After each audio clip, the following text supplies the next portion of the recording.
Halo geng, jumpa lagi di part yang ke-8. So untuk part yang ke-8 ni, dalam journey kita nak ubah suai rumah Sapsir ni kepada rumah yang cantik kan. So hari ni kita nak repair dinding yang dah rapuh. Rapuh dah berderai macam tu kan. Masalah ni biasa terjadi kalau korang tengok ni dinding ni di bahagian bilik nombor 1 ni, dinding di bawah tingkap ni memang dah peroi. Kita boleh kopik-kopik pakai jari memang dah teruk lah disebabkan air. Biasanya dinding peroi ni disebabkan air dan kualiti plaster lah dulu-dulu. Mungkin simen ni kurang kan, tapi dia lebih majoriti masalah ni adalah disebabkan oleh air kat dalam bilik ni memang teruk so kita akan baik pulih lah. Kita kena repair semua sebab ni bilik utama kan kita nak duduk. Dan bahagian dapur ni pun sama juga dinding dia di bahagian di belakang toilet dia pun dulu owner dah repair lah, tapi di bahagian ni pun masih rapuh lagi rapuh lagi. So kita akan repair lagi sekali lah. Ni part yang paling kita tunggu-tunggu kerja-kerja membuang lapisan dinding yang dah peroi tu, yang dah hancur tu kan. So ini kita kena buang semua. Buang semua, kita ambil tukul atau apa-apa je lah yang keras kan, kita ketuk dan buang. Jangan sayang kita buang tu sampai kita dapat lapisan yang keras so apa saja yang boleh cabut simin-simin tu kita buang semua. Okey geng, ni hasil dia lepas kita dah buang dinding-dinding yang peroi tadi. Segala-segala yang dah reput-reput kan, yang dah tertanggal-tanggal tu kita buang lah, bagi nampak cantik macam ni. Lantai kita bersihkan sekali lah, housekeeping siap-siap supaya nampak kerja kita lebih teratur lah kan. Lepas tu aku ambil pula water jet, tembak lagi tak puas hati lagi. Kot-kot ada lah dinding yang rapuh tu lagi kan. So kita gunakan kuasa air pula lah untuk tanggalkan mana-mana yang dah dah reput tu, yang rapuh, yang peroi tu kan. Ni benda ni kalau korang tak ada water jet tak payah buat pun tak apa korang just biarkan macam tu, dan boleh buat kerja penampalan semula lah. Korang sapu je, sapu pakai penyapu ke atau bros, buang lapisan pasir-pasir yang mungkin ada sikit-sikit tu kan, bagi dia betul-betul bersih Okey, ni aku dah biar aku biar 1 hari juga sebenarnya bagi dia betul-betul kering lah. Ni waktu malam ni ada lapang-lapang sikit kan masa kan, so aku datang nak buat kerja penampalan penampalan semula lah.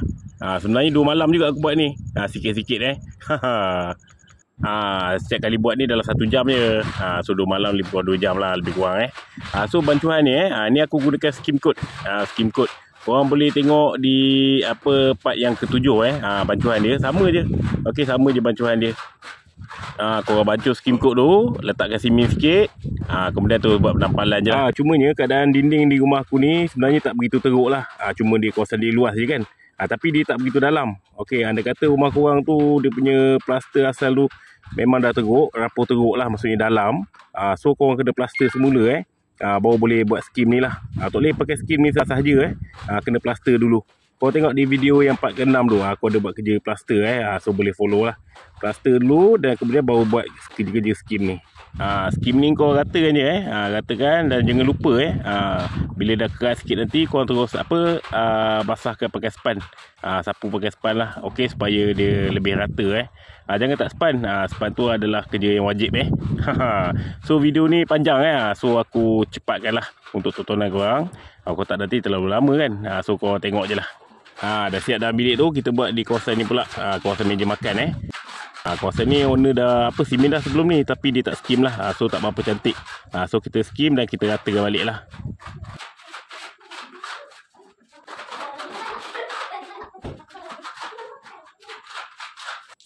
Siap je skim, kita tunggu sekejap bagi dia kering sikit, kemudian kita ambil span basahkan span tu dan kita ratakan lah. Ni memang macam aku mention dah banyak kali lah. Okey, benda span ni, proses span ni memang penting so korang tak boleh skip lah. Buat je slow-slow, sebab proses ni menentukan dinding korang tu nanti nampak cantik atau tak.